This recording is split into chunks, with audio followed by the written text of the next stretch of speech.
Au cours de la présente vidéo, on va voir quelques raccourcis clavier simples que tout le monde doit connaître.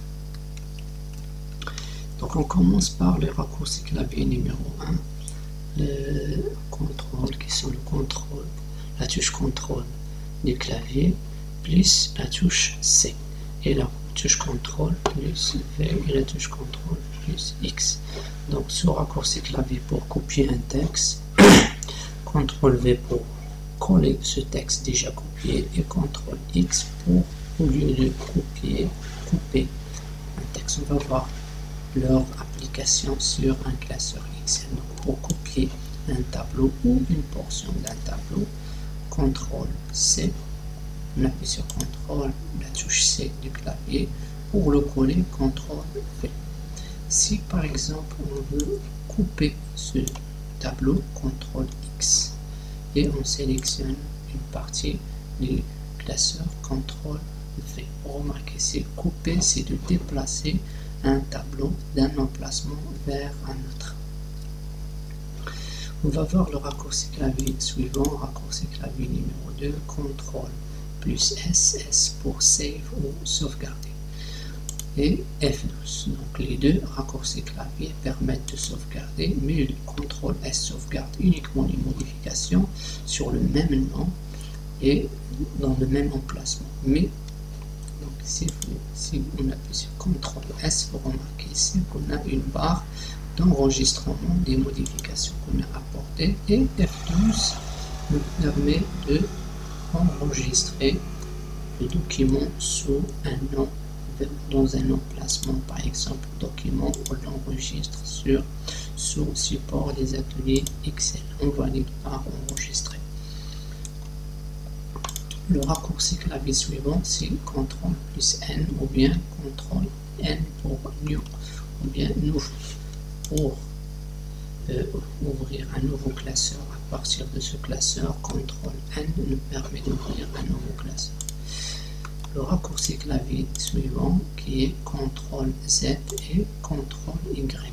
Ces deux raccourcis clavier permettent de naviguer dans le dos. Par exemple, si vous copiez ce tableau vers cet emplacement, pour annuler cette action qu'on avait, CTRL Z, on annule l'action, et CTRL Y pour refaire l'action, ça veut dire qu'on navigue dans le temps.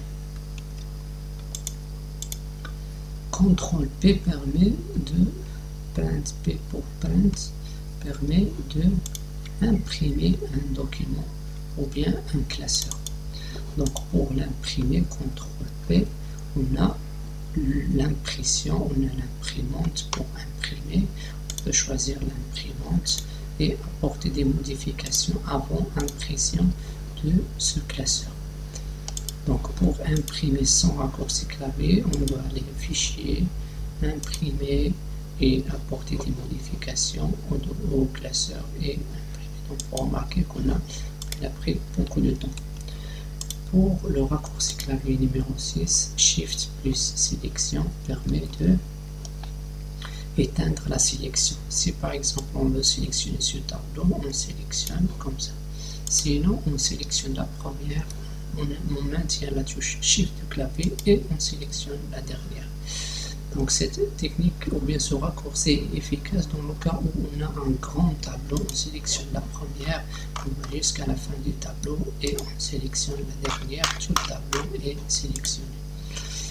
Pour le raccourci clavier suivant, numéro 7, c'est la touche SIP. La touche SIP nous permet de supprimer ou bien effacer le contenu d'une page dessus. Si par exemple on veut effacer le contenu, soit clic droit, effacer, ou directement en utilisant la touche SIP du clavier pour supprimer le contenu. Le raccourci clavier numéro 8, CTRL plus A. Ce CTRL plus A permet d'éteindre la sélection. Donc, par exemple, pour sélectionner ce tableau, on a déjà sélectionné une cellule et on appuie sur CTRL A. On sélectionne tout le tableau. Donc, efficace dans les grands tableaux pour sélectionner les grands tableaux, bien les grandes bases de données. Le raccourci clavier suivant, c'est CTRL O. CTRL CTRL O pour ouvrir ou bien open. Si on veut ouvrir un classeur à partir de ce classeur, un autre classeur qu'on a déjà sauvegardé sur notre ordinateur, CTRL O nous permet d'accéder à ouvrir. On choisit parcourir et on sélectionne notre classeur.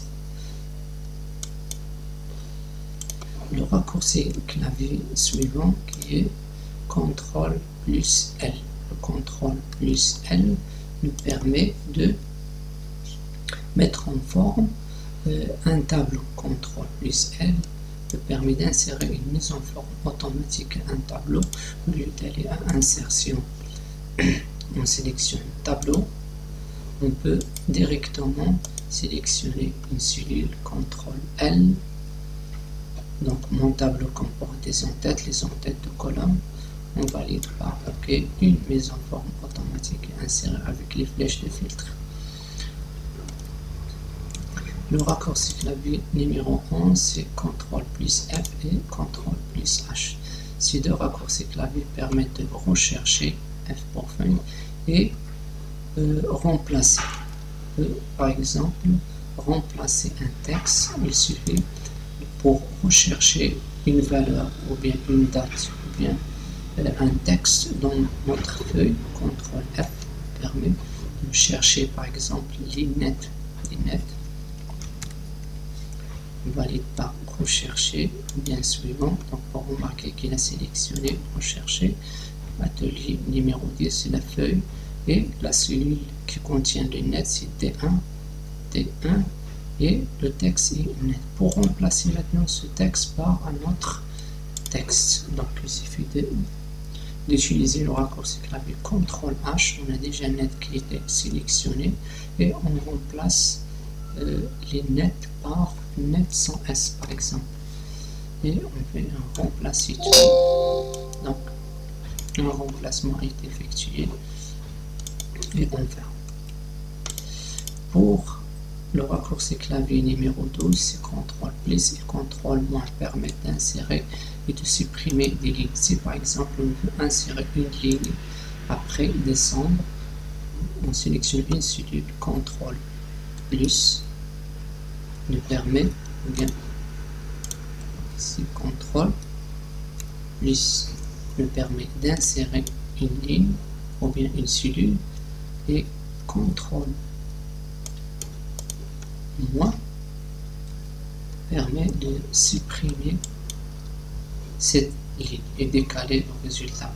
Si on veut insérer une ligne, donc on insère les lignes et CTRL moins pour les supprimer. Donc il est utilisé pour les lignes et les colonnes.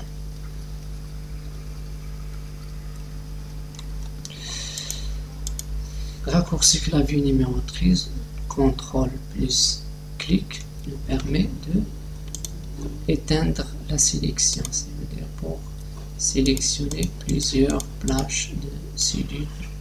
Donc à la fois, on sélectionne par exemple cette colonne et on veut sélectionner cette colonne sans perdre la sélection de la première colonne. On appuie sur CTRL et on sélectionne, et on peut mettre en forme ce tableau par exemple. Le raccourci numéro 14, CTRL plus M, permet d'insérer les symboles monétaires pour les numéros. On sélectionne par exemple si non, CTRL M, et elles deviennent un symbole monétaire MAT ou dirham. CTRL plus entrée, nous permet de garder la cellule active après la mise en forme, après les formules. Si par exemple les nets, avoir une formule ici, les recettes moins les dépenses, les recettes moins les dépenses, on valide par, si on valide par entrée, normalement Excel va descendre la cellule suivante. Pour garder la cellule active qui contient la formule, CTRL L CTRL Entrée va garder la cellule active.